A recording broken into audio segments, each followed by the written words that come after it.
We are rolling. Hold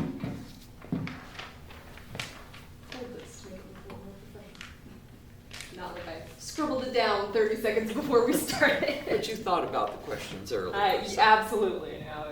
Generally, I'm much more prepared than this. Being late is answer. I was in a very classical studio, and so if you weren't 15 minutes early, you were late, And my mom is a perpetually late human being, so I was late very frequently.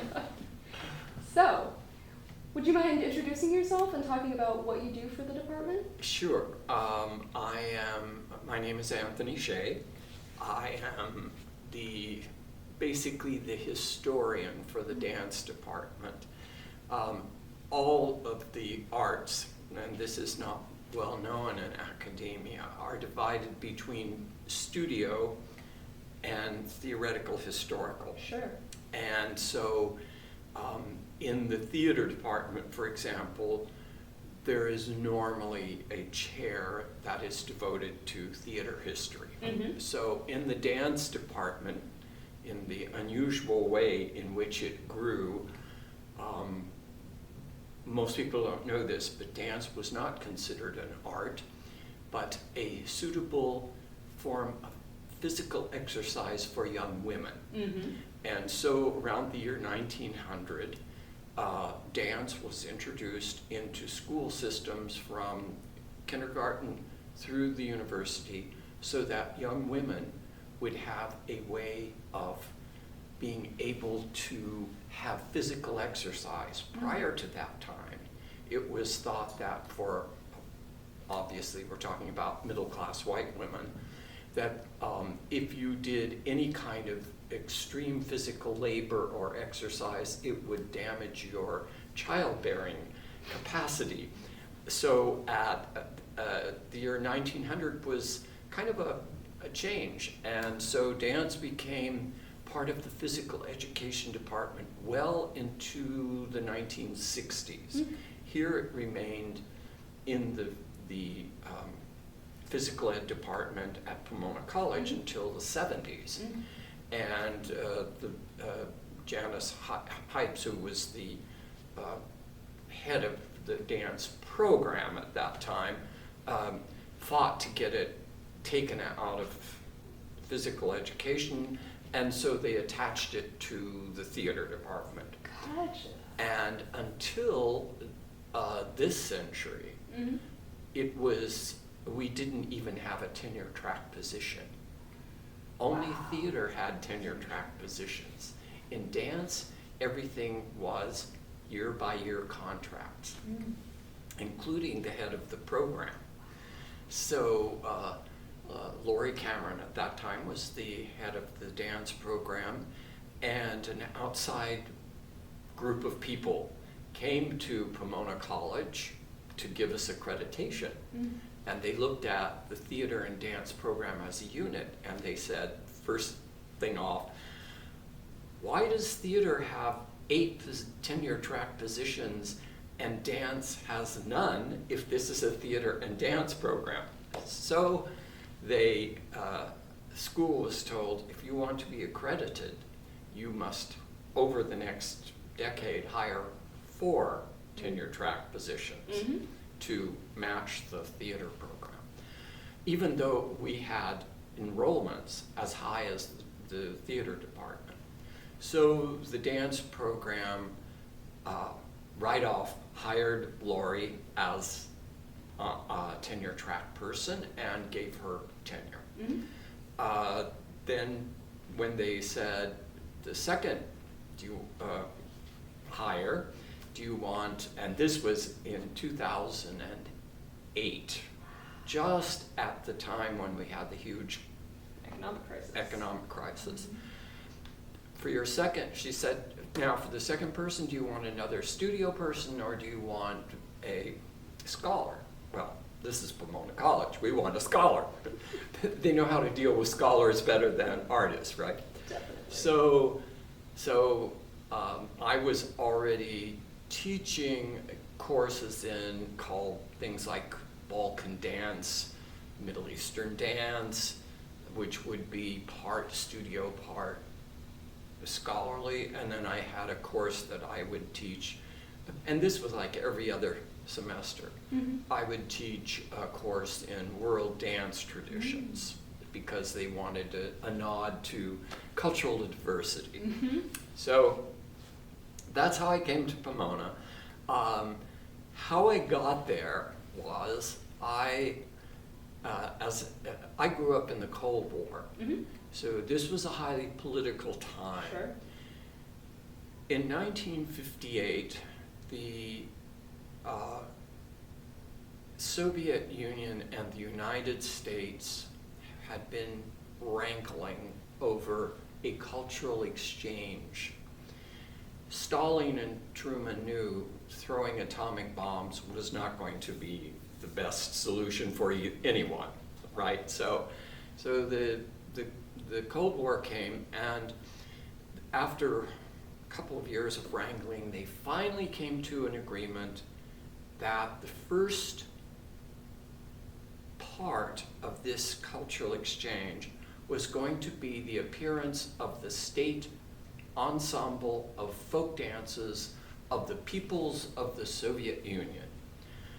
I wish I had been a fly on the wall at the State Department hearing them, and I can tell that someone said, "Sure, how dangerous can folk dance be?" Well, they were soon to find out. The Moiseyev Company, about 100 dancers and 100 dancers, came over traipsing to the United States. 100 fresh-faced Slavic athletic kids. They leapt onto the stage in New York City and onto the Ed Sullivan Show, which you have to realize in 1958, when they appeared on the Ed Sullivan Show, we had 3 television stations in America, right? NBC, CBS, and ABC. Every television in America was tuned to the Ed Sullivan Show. He devoted the entire hour to them. Now, America at that time had no major dance companies. The New York City Ballet was the closest thing we had to a professional company. It's nothing like it is today. So this dance company from the Soviet Union destroyed the entire negative image that over the past 15 years, since World War II, the industrial military complex, Hollywood, and the State Department had built up of Soviet spies wearing gray suits and fedora hats in the shadows, waiting to leap on young, innocent Americans and You capitalist pigs! and turn them into communists. So the Moiseyev Dance Company was the first act, and what it did was it hit America so hard because Americans came out. They went in thinking they wanted to check to see if the Russians had horns and tails, basically. And so what they discovered was, no, they didn't have horns and tails. They looked just like us. And the media circus that surrounded, they went to Disneyland, they went to department stores, they were profiled, they were followed. Everybody who was anybody wanted to be seen with them. It was incredible. What it did was it set the stage for dance to become the principal weapon. Ballerinas became the new atomic bomb. So who was going to be the best at dance? The American government. What do we do? They literally were ready to build a national dance company, but of course the people they consulted in dance all lived in New York, and they could not imagine there was enough American dance that could fill an evening on a stage. All they could think of was, oh my God, we can't have 2 hours of square dancing on the stage, right? because this was their idea of American folk dance. So what happened was the government began to sponsor performances to educate people about ballet, about Martha Graham and modern dance. And so they had series of arts programs. They did the same with Philharmonic, with symphonic music, with Leonard Bernstein, educating audiences, because now we were in the Cultural War, and America, of course, had to win. So money poured into dance. It had stopped abruptly, I might add, with the collapse of the Berlin Wall.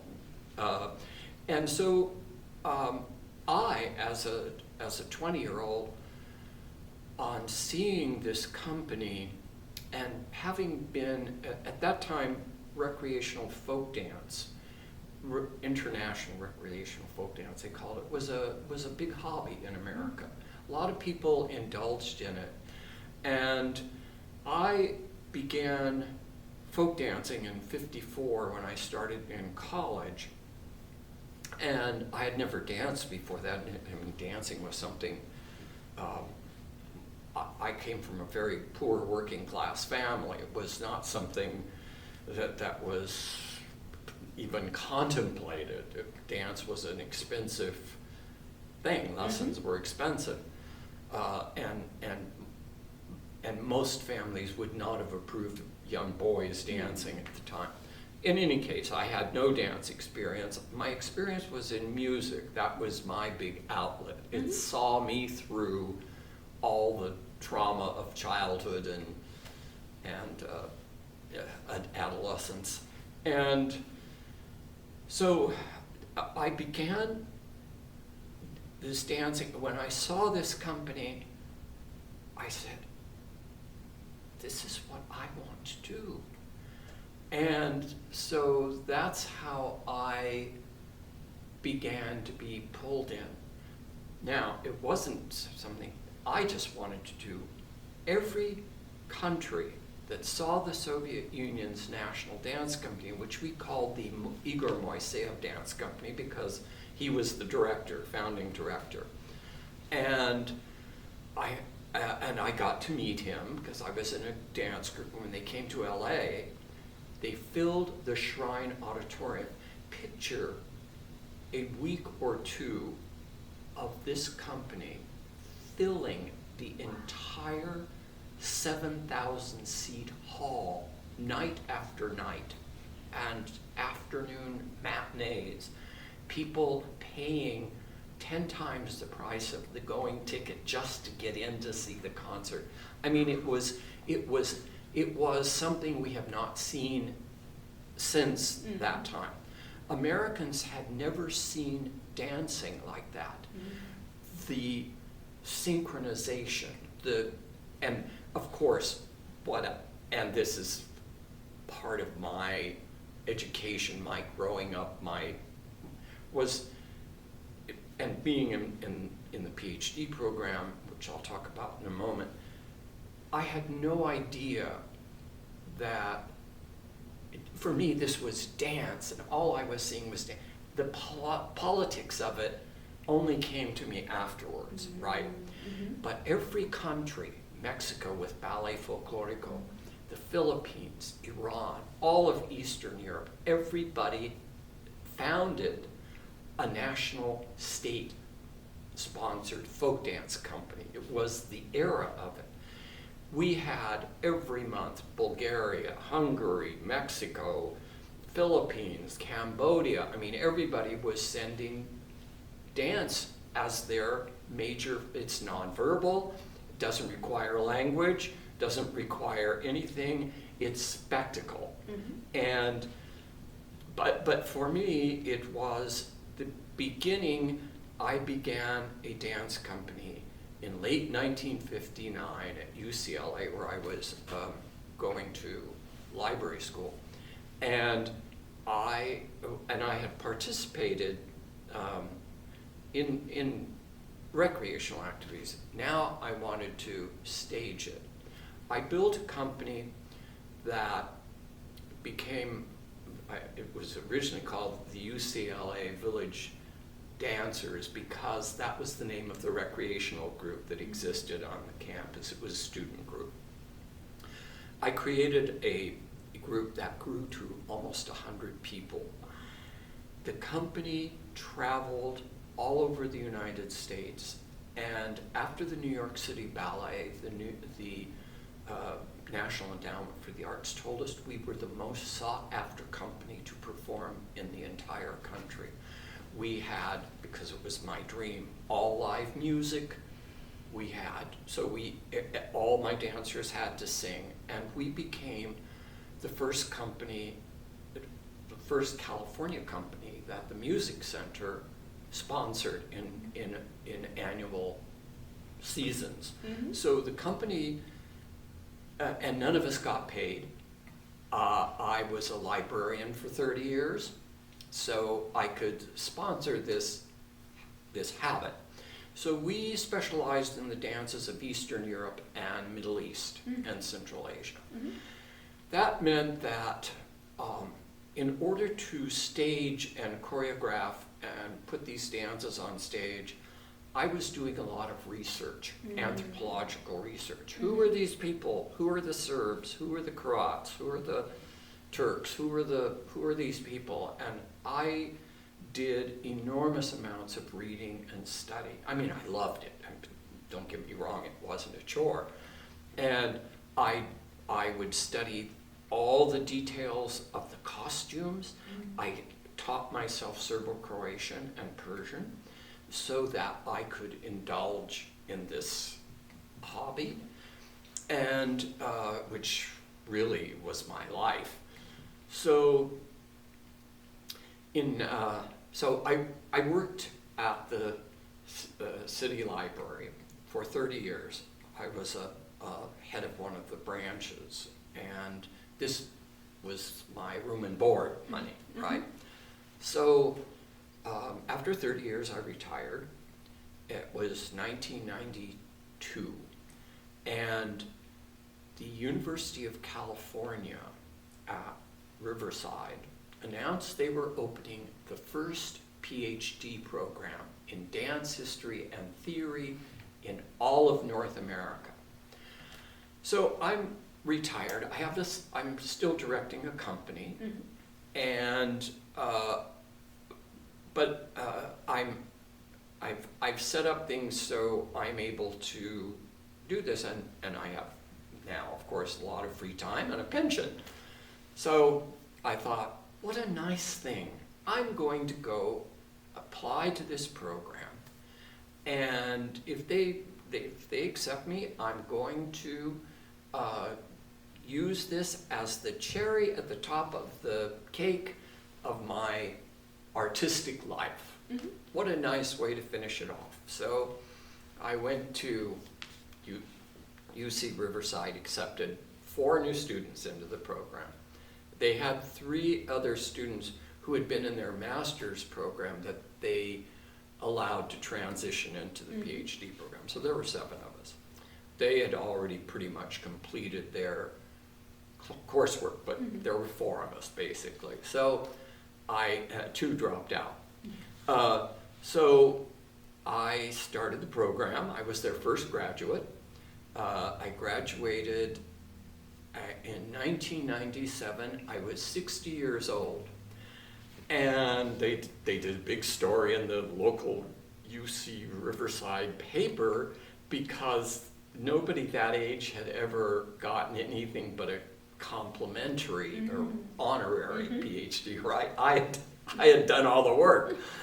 So I graduated, and then I thought, okay, well, from now on I'm going to lunch with the ladies. It's retirement time.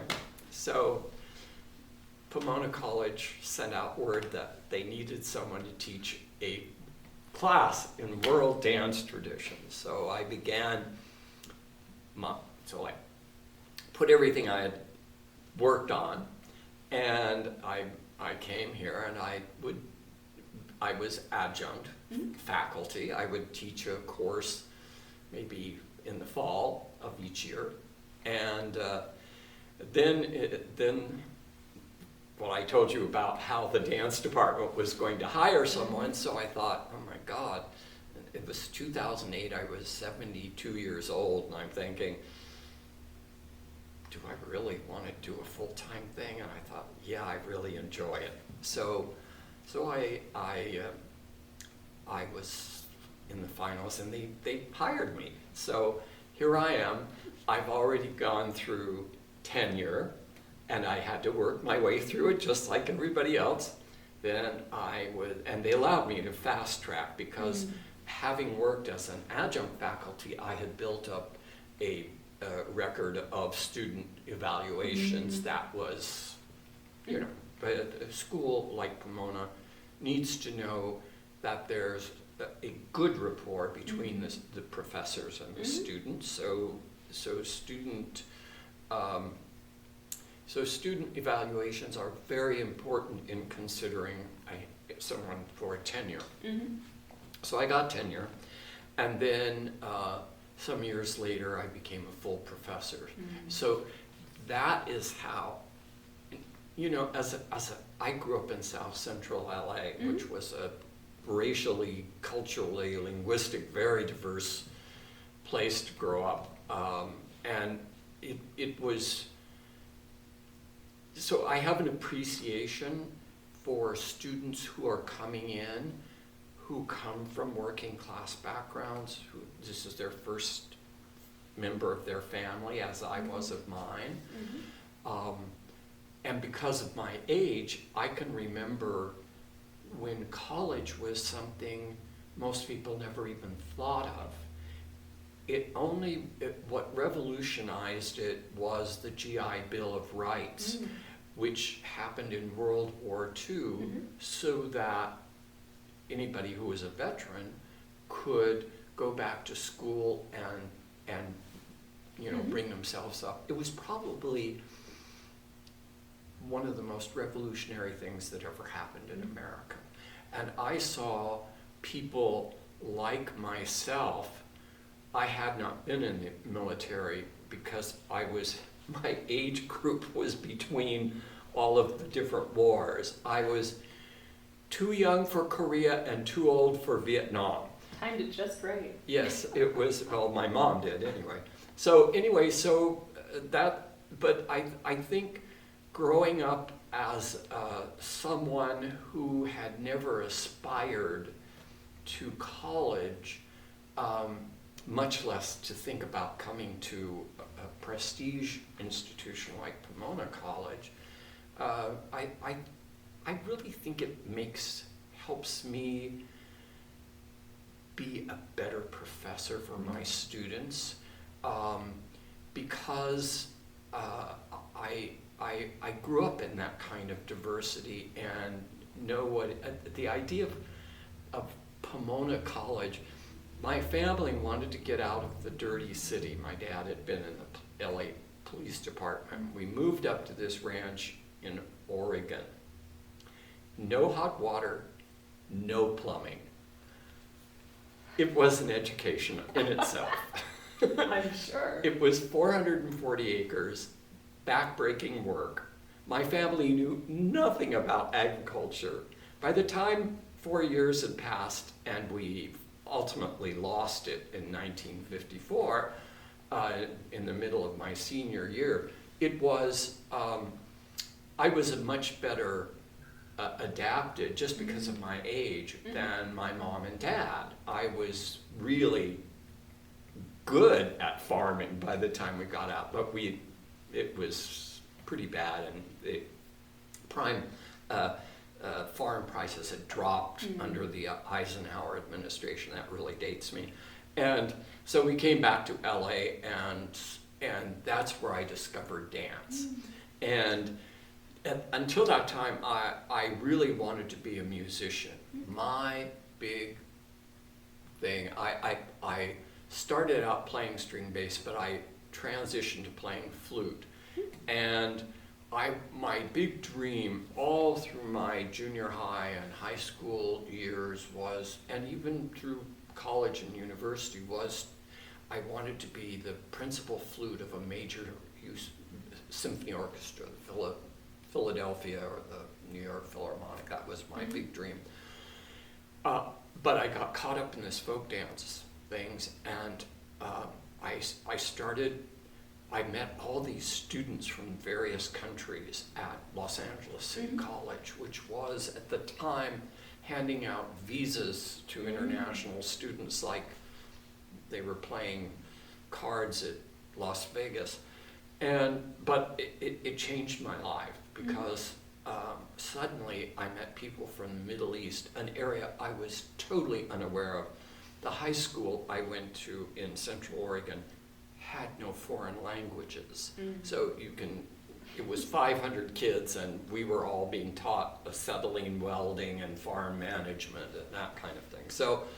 So I, going into City College, I was a blank. I didn't enter like many of them did from regional high schools where kids came in cohorts. So I didn't know anyone. So all these foreign students became my friends. And I started learning Persian because we had a lot of Iranian students who were at our school. And it was probably one of the best things I ever did. They would give me the records of their music, and I started getting really involved in learning it. And I used it as a way of learning the pronunciation of the language. Sure.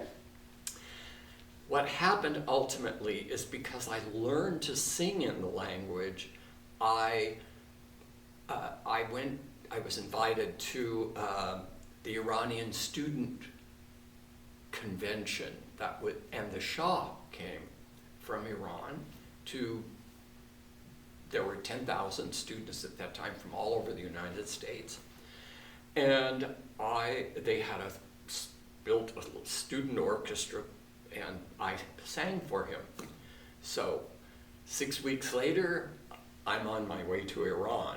So, wow. So I entered the University of Tehran, and I was, they at that time had a program for non-Iranians, although most of my classes were Iranians. But they also held auditions for the symphony orchestra, and I auditioned and I became the principal flutist for the Tehran Symphony. So I did realize that dream, and it certainly helped my student budget, which, so, but even then the salary wasn't all that great because the government had to provide us with tuxedos because none of us could afford to wear them. So anyway, I had a wonderful experience there. I was really immersed in the culture and playing in the symphony orchestra, being at the university. So and really immersing myself and functioning in the economy, in the society. I met really important musicians and actors and people involved in the arts and in literature, and so in many ways I had and then of course by this time I was aware of dance because it was just a few months after the Moiseyev coming to America. So the government would have these in one of the palaces in the courtyard. They would bring peasants in from different parts of the country to acquaint the people in Tehran with the regional populations, of which they were totally ignorant, I might say. But always there was dance. So I was very fortunate that, and also based on the Moiseyev, the Iranian government had just started a new state-sponsored folk dance group, and they were rehearsing where the symphony orchestra rehearsed because we all were involved in the fine arts administration. I was a government employee in Iran, so it was an unusual educational background I had, but it was it kind of all led from one thing to another. When I came back to the United States, I had to decide, was I going to go into music? I kept playing. I mean, I even, until COVID, I played in the school concert band. But I had to decide, because I knew if I was going to go into dance, I could not do music and dance. No way to balance those two things. Music required too many hours a day of constant rehearsal. Sure.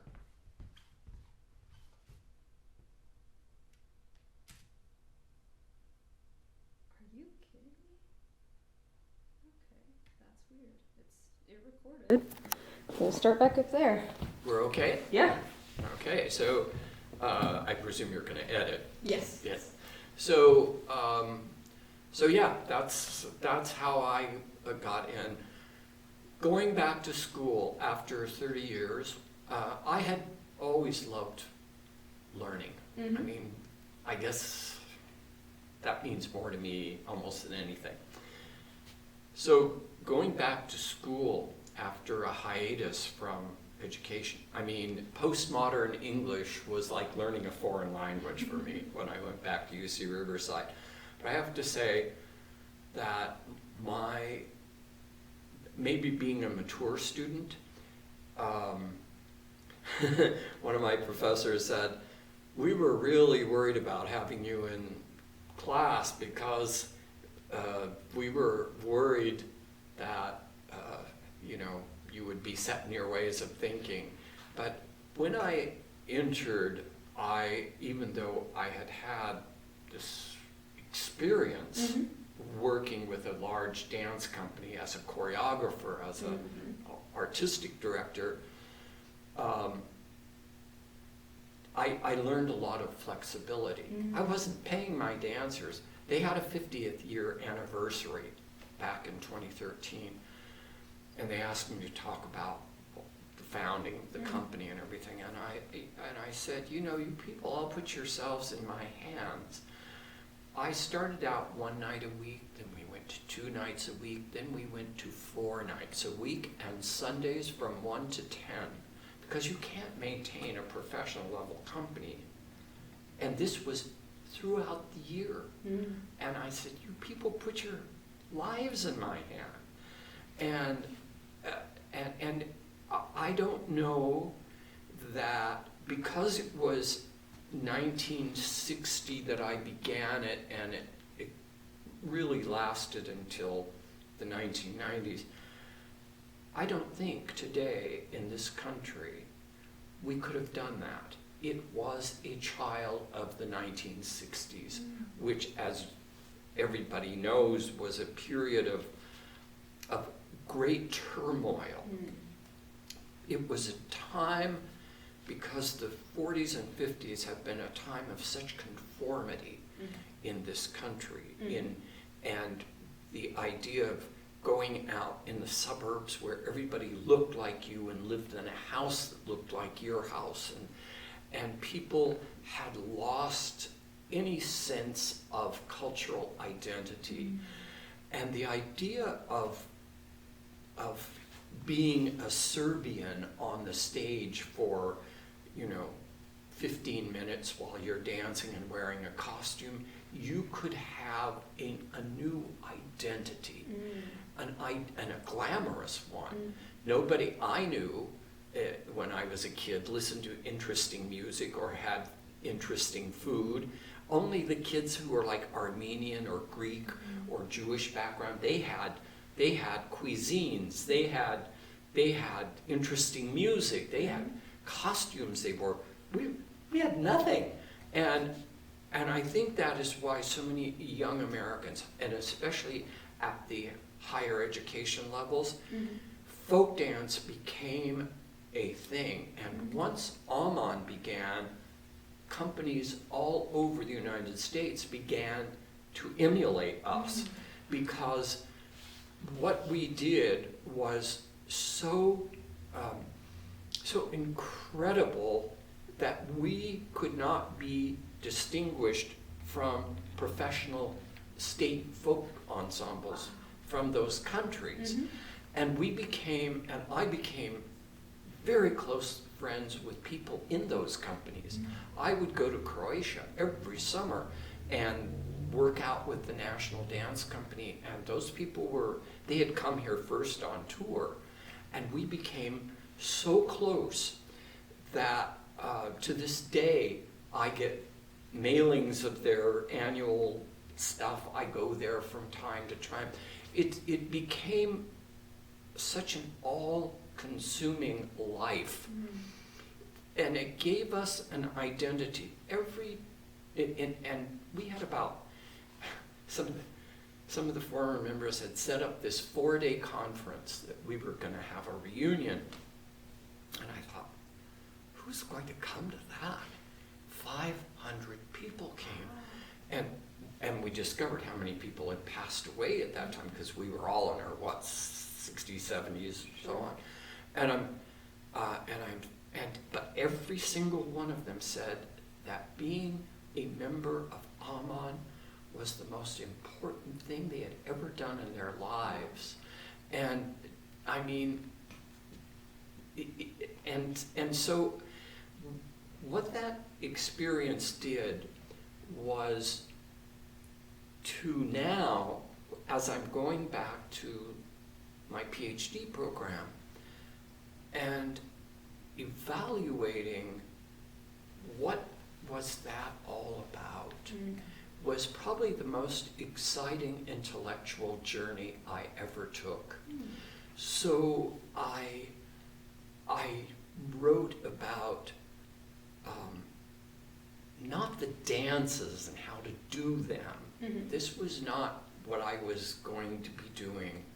I was looking at, I wrote what probably, for my second book, which was called Choreographic Politics, I was probably the first scholar that I'm aware of that wrote about dance as something political, starting with the Moiseev Company, how its founding happened, what was the role it played in the Soviet Union. All of these questions and I began to look at beyond the costumes, the music, the dance, which were all exotic and exciting, but what was that about? Why would you? I'm currently writing a book called Staging the Folk. Who are these peasants? These are people. They're not just a thing.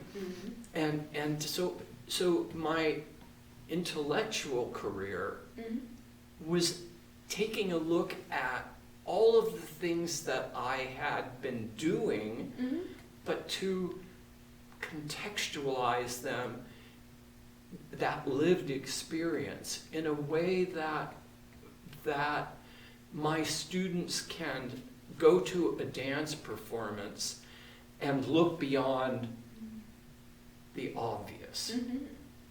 And then, of course, that means they go to theater performances and music performances, and they start looking at what is this about. For example, if you go to listen to a Brahms Hungarian dances, why Hungarian dances? What did that mean?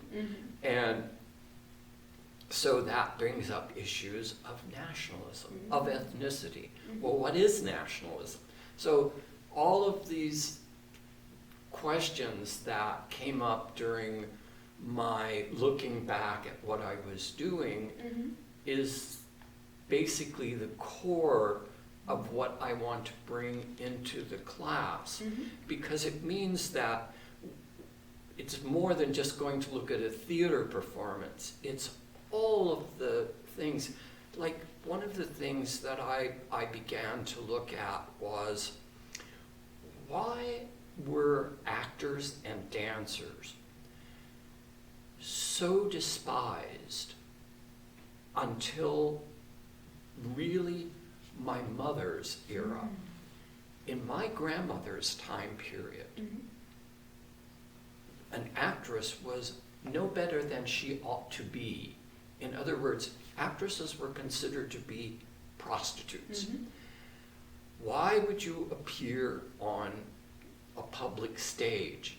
And I began to look at the whole, as I went back further in history and looked at the idea of professional dancers, and I realized they were invariably slaves, orphans, or belonged to some despised minority group. In ancient Rome, if you were an actor or a singer or anyone who appeared in public, you were called infami. I don't need to translate that word because infamy is infamy was a person who had who had no legal status.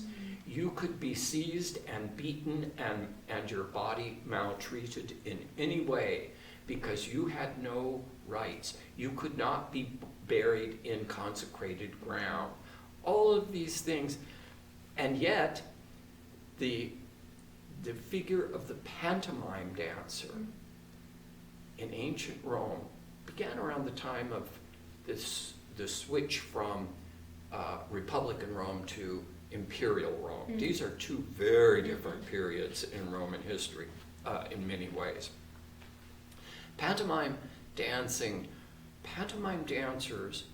were Greek slaves who developed an art form so aesthetically appealing. They did narrative dramas, sometimes with very elaborate stage sets. The Romans were capable of staging storms and sea wrecks and all kinds of things on the stage. They had the technical capacity to do things that would astound us today. These were solo dancers, mostly men, totally men as far as I have been able to determine, who would change their costume and their masks to tell a narrative tale from mythology. And the Roman audiences adored them. They often had orchestras and choruses, as many as 60 people performing for their background. Their audiences would carry pictures of them into the performance areas, into the coliseums and so on. And they often caused riots. If you didn't sufficiently applaud them, their fans would come after you. I mean, we have documented evidence of riots to the point where the emperors would, beginning with Augustus, would try to close down their performances to prevent these kinds of public demonstrations. And then the demonstrations got even worse because they had taken away the circus part of bread and circuses. So these pantomime dancers, one of them told Augustus, "You better be happy because it's that I'm the person taking what you could have if you don't let me perform." So these people became often famous and rich, even though they were slaves, or they began as slaves and were able to buy their freedom. But the idea was they never had the legal status, because even there wasn't a Roman citizen who was a famous actor, and in order to regain his citizenship, he was told, you either become a citizen or you remain an actor, but you have to choose. He chose to become a citizen, to regain his citizenship. And Nero, the Emperor Nero, who aspired to be a pantomime, he started out playing as a musician and would give concerts. They killed him for that. He was, in the eyes of the Roman elite, he was demeaning them by performing in public. It was that kind of thing. That's the kind of thing I want students to walk away with is an idea of where does theater come from? What is that about? Gender roles, how women were not permitted to play, young boys had to play in Shakespearean theater because, you know, the female roles, because it was dangerous. The danger of having people in a public space where they can move an audience into some direction that the authorities are afraid of is what students need to take away. It's not just a play that goes on Broadway and makes a lot of money. There's a lot of stuff that goes into the, and you know, every year I get all these young girls who went at 3 to 5 into their ballet classes, and they continued, and it's discipline, and they learn about ballet, and it's an art form, and it's this and that and the other.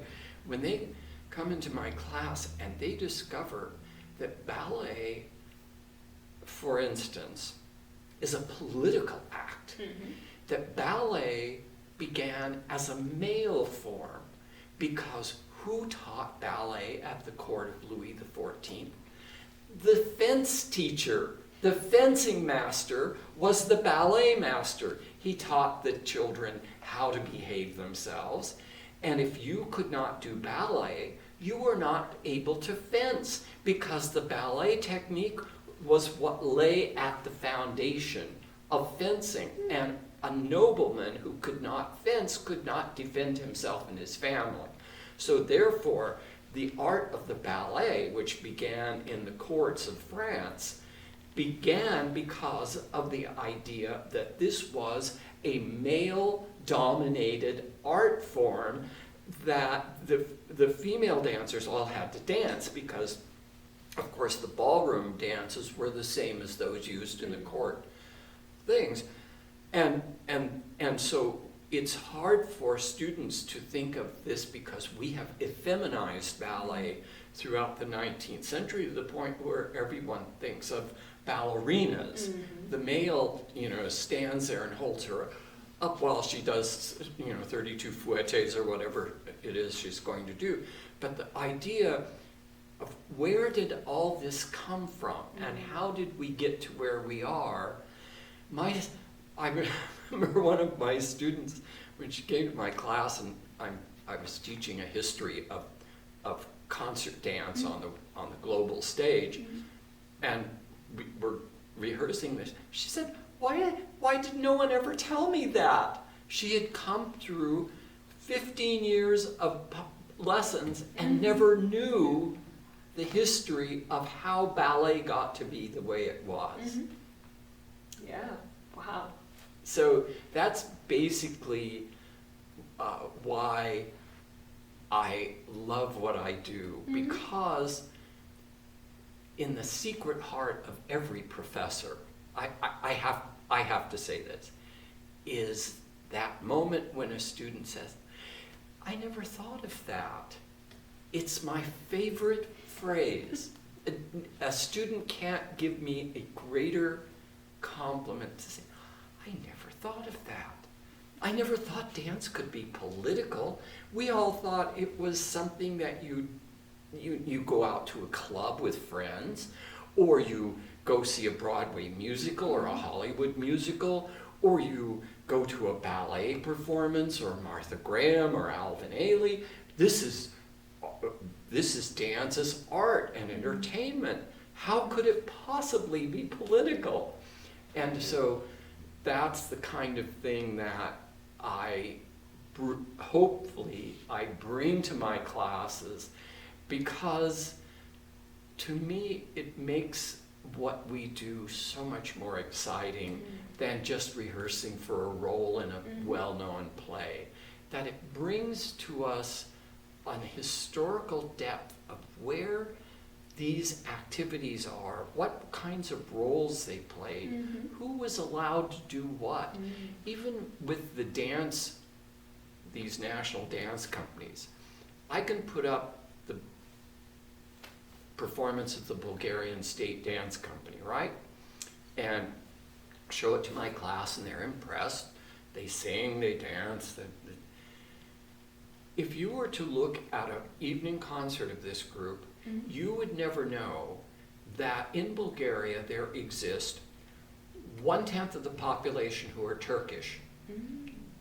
There is no Turk to be found in the repertoire of the National Dance Company. There is no Jewish music or dance. There is no Roma. There are no Muslim Slavs, all of whom live here, right? But none of them are found in the programs of the Bulgarian State Ensemble.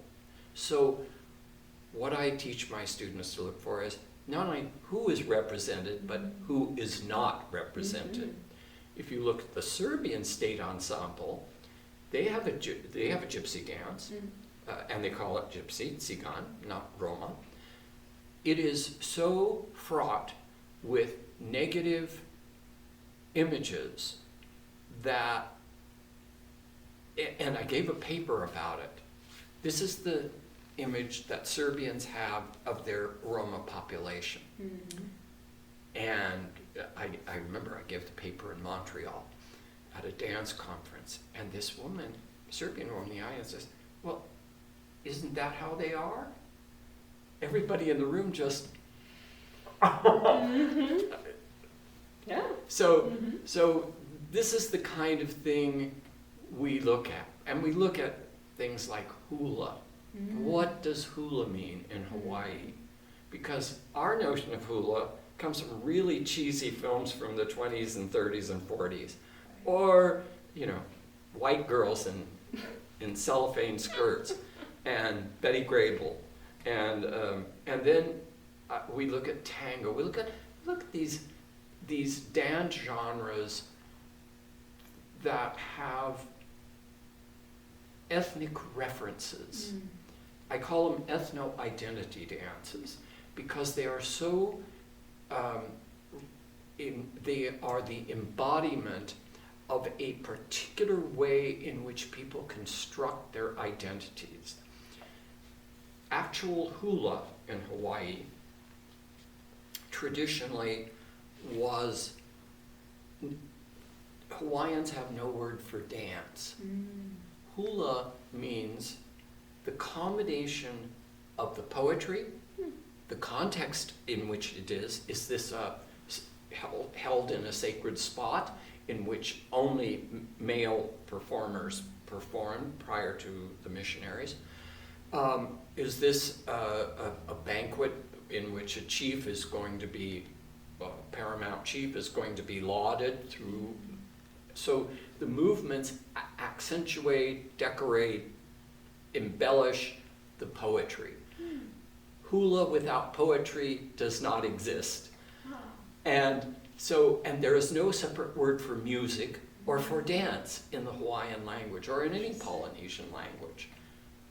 My students need to know that this movement, this systematic cultural movement, is so important to Hawaiian identity that when the Hawaiian Renaissance came about in the 70s, that hula and the Hawaiian language together became the focus of this. Same thing in Ireland with step dancing and the Gaelic language. Irish identity was totally caught up in these two forms of cultural expression. It would be alien to an American to think in terms of dance as part of their identity. But in other societies, dance is a crucial element of who a Hawaiian is, what that means to them. So I bring this because identity construction is something that we do not in America experience, nor our predecessors in England, since we're mostly an Anglophone country. So the idea of dance as an integral part of one's character and personality is a bit alien to us. So this is why, in many ways, I hope to bring to my students these basic ideas of dance beyond the obvious movement system that ballet, that we immediately, oh, well, we know that's Swan Lake because of the obvious visual cues and so on. But what I'm trying to do in my classes is to bring beyond that what and how, using the lens of dance, how we can look at other times and places in an intelligent way that brings into focus really total communities rather than just the idea of dance events, right? Sure. That well, you start to look at other aspects of their lifestyle. But what I do is use dance as a means in probably a very anthropological way, so that students, when they see a Baroque dance, aren't just thinking that dance in the court of Louis XIV was your ticket to success. If you danced well, really well, first of all, if you danced poorly and made a mistake because it was all done publicly, you had to leave court because you just lost face and everybody laughed at you. So if you were really good, you could appear with Louis in the court ballets that were designed for public consumption, and that public consumption had a message. The message was, Louis is the center of the universe. He was the Sun King, which he played Apollo in several of his ballets. So if you got to be rehearsing with him day and night, those people, ambassadors from other countries, complained bitterly they could never get access to the people they needed to because they were off rehearsing. And so these ballets were a way in which you were in contact, personal contact. What does that do? You've been in plays, I'm sure. You know how much bonding goes on when you work with a cast of a play you're going to put on, right? And these people were doing this constantly. That meant if the king had preferences to give out, you got to be the first in line, right? So children, from the time they were taught that they had to learn how to dance and be the best at it. Hours a day, the dancing master would teach you, because by the time you got into that court setting, your future or lack of was set by that. So dance became, and of course for a man to dance and fence, there was no difference except you were holding a sword. Right. So the whole idea of how in certain times and places dance can become a focal point for everything important in society, because Louis' ballets also had a huge poetic element. The music had to be specially composed. There had to be a dramaturg for what was going on. There was a narrative. So all of this stuff is something that I want my students to be able, because what does that do? It makes us aware of cultural differences so profound that we can no longer go to an historical film and think of those people are just like us, they just wear funny clothes. Those people have different mindsets, and part of that is what I'm trying to bring, using the dense, lens of dance, for them to come away with. What I'm not interested in is, when did Martha Graham live and die? When was George Balanchine born? I have colleagues who think that's the most crucial thing in their I mean, you can get that on Wikipedia in 2 seconds. What I want them to come away with is how, if you look at a culture like the court culture of Louis or the indigenous culture of Hawaii or the revolutionary period in Ireland, and you're looking at the way in which dance becomes an important means of expression, you realize how different those societies are from the time we live in. And we tend not to teach that in our systems. We're busy learning lots of facts. We're busy, learning and STEM has lots of that. That's fine. That has a place. But I really want my students to come away with ideas they never had before. Because once you think about how different, turn of the century Ireland was, how different indigenous Hawaii was, how the court of Louis XIV, ancient Rome, these are all very different societies with different values. And the minute we begin to start thinking that, we look at ourselves.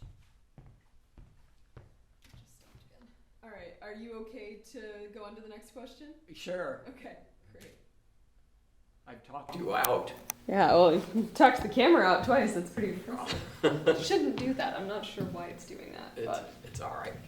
So, could you talk a little bit about how you create your lessons? How I create my lessons. Much of what I just talked about, I look for readings. The first thing I do is look for readings, because once we've all read the ideas, then that forms a basis for discussion. So the first thing I do is line up which societies I'm going to approach. I could choose from so many. And so I want to find those that have the most written about them from more than one point of view. And then I line up those readings, and more or less, I want the students to ask the questions that it brings up, because it brings up things that I might not have thought of, and that's really exciting for me, right?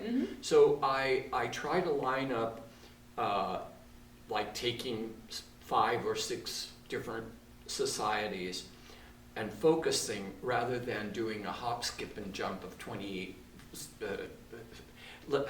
societies through the semester seen through dance clips.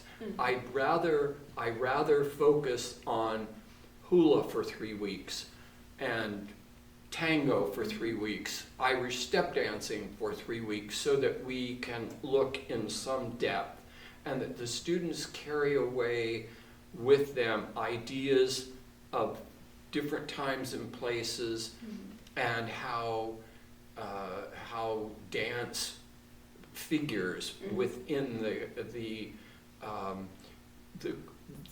core values that society has. Why are they practicing so much? Because it's an important thing to do. Right. And so why is that? Because it's such a different experience. So I want to align, and of course I want to make it as meaningful in terms of today's contextual issues, that it will trigger a discussion about something that may be even more. For example, the idea that actors and dancers were such despised individuals. That already brings up a trigger, because we in this current contemporary society are talking in terms of race. In those times, it was something else. But it certainly, once you see how dancers and actors were treated, you you begin to get an understanding of what difference is and how certain people occupy lesser positions in society. And then you begin to see that it's not always, in America, it's a hierarchy of white and colored, and at one point, of course, Irish and Jews and Italians were not white. Sure. So, we have to keep in mind that these are fluctuating categories, as they were in other times and places. So when we look and see that only slaves, because actors and dancers were expected to give sex on demand, what was the meaning of that? Just like slaves in the South were required. So it gives us a bit of depth, I think, in how we think about these issues. Yeah. So I try to form my class assignments kind of based on that. The most important thing I want also to bring to my students is the writing assignment. I scaffold my writing assignments and I'll tell you how I do it. When the student first comes to class, I have them write an abstract about every chapter they read. And it's only a page, but first of all, I need to know that their English is okay. Sure. Second thing I need to know is, how do they assemble their thoughts? What are they getting from the reading? Are they able to synthesize what they read? What this does is, when they come to class, they're ready to discuss, because they have to concentrate on their reading in order to be able to discuss it. So we've written it. Third, fourth week in class, we choose a topic for their paper. I want them to have and we write the paper in 3 parts. So they write a 5-page paper, then they write a 10-page paper, then they write a 5-page paper. It can be a little more if they run over, but they need to learn how to gather their thoughts and not go off wandering. We take a trip to the library, and the librarians help them find the basic references that they're going to need for their writing process. I have them write a rough draft. They post it on Sakai.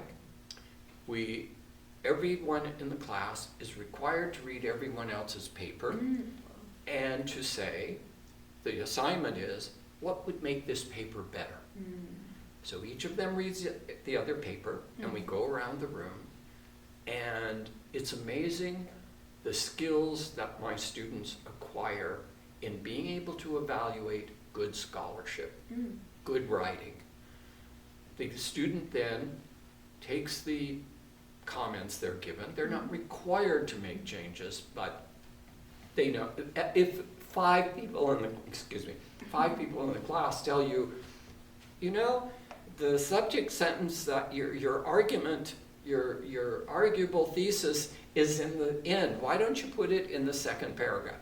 If 5 people tell you that, there's a problem, right? So, and I join in on that evaluating process. Then they take it to one of the writing fellows. I always ask to have one attached to my class. They take it to the writing fellow, they get another reading of their paper. By the time they bring that first 5-page paper back, it's in good shape, right? So we begin the process again for the longer part of the paper. They again have peer review through the process. What I tell my students is, especially in a class like I'm giving with dance, like you've had ballet, you're much more attuned to ballet than I am. I never was able to take ballet. I frequently have students write about eating issues in ballet, body image, all these issues come out, right? Issues that are bothering this student because they've lived through it. Mm-hmm. I had a student, Christina Chan was her name, and Christine came to my world dance traditions, and she wrote about she came to me and said, "Can I write about hula?" And she said, I'm from Hawaii and I've done it for 10 years. I said, "You have a voice of authority." Mm-hmm. Absolutely, right from your point of view. So she wrote about hula, and it's mostly how it had been altered for tourist consumption, how it became colonized. And then I tell my students, don't write this paper for me. Don't write it just for this class. You've put this amount of work in it. Take an anthro class, a sociology class, an economic class, and you can write using this same material. That's what I do. Mm-hmm. Why shouldn't you? Why should you start every time you do a paper right from scratch? Write this as if it's something you're going to develop. Mm. So she came to me and said, I've gone into religious studies and I'm going to write my senior thesis on hula. Would you be on my committee? I said, sure. Right after that, I became the editor of the Oxford Handbook of Dance and Ethnicity. Mm. And of course, you put out a call for papers, and I had nothing from the South Seas. Mm. And so I remembered how good her senior thesis was. She got an A on it. Would you write a chapter for this book? And so, but use it as how Hawaiians use hula as a identity construction element in their lives. Mm-hmm. So she wrote the paper. And of all the 30 papers, she was the only one, and I never let anyone know she wasn't a PhD candidate or even had a PhD, because it wasn't necessary. Her writing was that good. So it was part of it. I received fewer critical comments on her paper than any of the other papers I received. Wow. I mean, it was that good. So, and I've had students win the library prize because for me, I want the student, I don't want exams. I'm not interested in the student cramming the night before, spilling it all out on the page the next day, and then it's all forgotten when they leave the room. Sure. Rather, I want them to have something that they can take away from the class, something that is theirs, and that they can build on if they choose. And so that's my philosophy of student engagement, that the student should be able to express any kind of skill they have till now gained. What if they were a band member who, like I did, high school marching band, college marching band, the experiences of that. What was it like to move in those formations at halftime? Mm-hmm. What was that experience? That's the basis for a paper. Mm-hmm. And that student, having lived that experience, is someone who can bring something unique to the classroom. And I just had, I've got to actually go over to the Alumni Association. I had a student who came to me. I was teaching a course in history of social and ballroom dance, because we have a big ballroom dance team on campus, and I want a place where the interested can learn. Sure. So she said, I've played violin all my life, and I've played Jewish klezmer music. Klezmer music is a form of Eastern European Jewish life that largely disappeared with the Holocaust, but there's been a revival. Anyway, she played this music. She said, I'm listening to a lot of tango music, and I'm hearing some correspondences. I'd like to write about that. She said the ornamentation. So she did a study of the ornamentation, which she notated, and then she went listening to all the old tango music. Tango as a dance tradition and as a musical form really coalesced in the period of around 1880 to 1910, about that period. So this is when we get the modern tango. So she wrote her paper, and we sent to the Library of Congress and got a small book in Spanish with the biography. What she wanted to figure out was, how did this kind of ornamentation fetch up in Argentina? Right. So she looked at immigration patterns from Eastern Europe and found that indeed large numbers of Jews had immigrated to the Argentine. So she, and indeed, the tango developed in the brothels of Buenos Aires. This is not an elegant, we think of it as an elegant ballroom dance, but its origins were a little less savory than some people would think looking at it now. So anyway, she found that many of the brothels were owned by Jews, and the orchestras who played the tangos in the more elegant brothels were indeed Jewish. And so they were applying to the music in its developmental form the same patterns and ornamentation that she was familiar with. Wow. This paper received the highest prize for all the 5 campuses for the first year paper. It was the first year that the library gave, they now do this annually, right? So I just got an email last week from a radio personality who's a big tango fan, and he said, I looked up anything to do with Jewish, and she said, this is the only paper we found it online, and I saw your name attached. Can you tell me where this Olivia Zalashin is? Because we would like to interview her.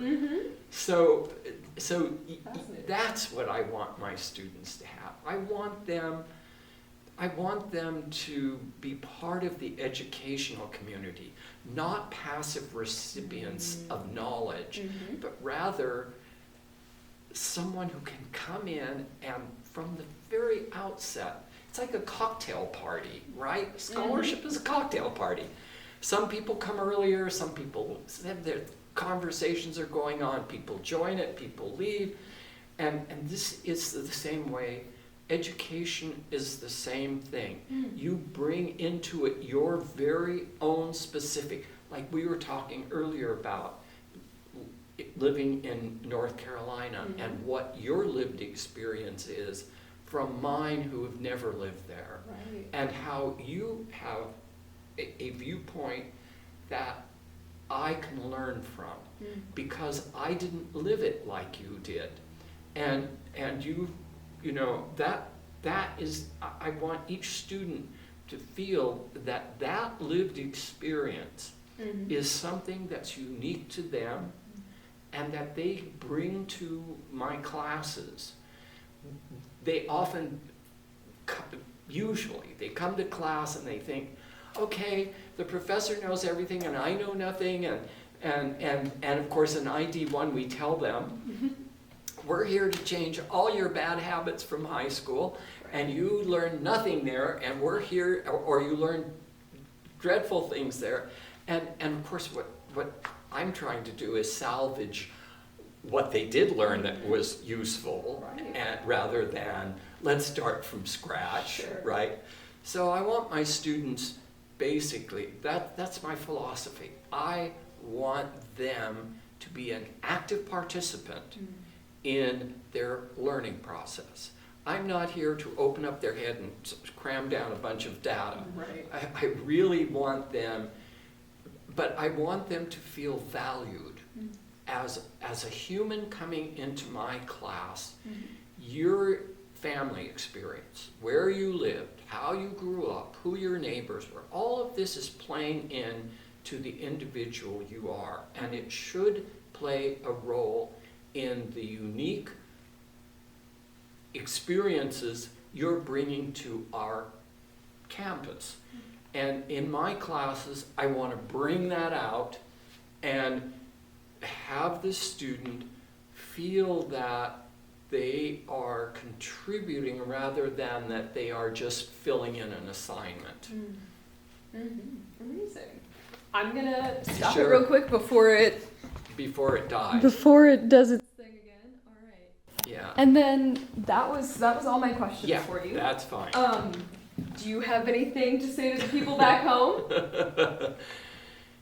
Hope to see you in class. Amazing. Well, thank you so much. You're welcome. It's been wonderful. Yeah, it was, you know, we don't get much chance to tell our students this stuff. Right. Yeah. And you know, students don't know who their professors are really.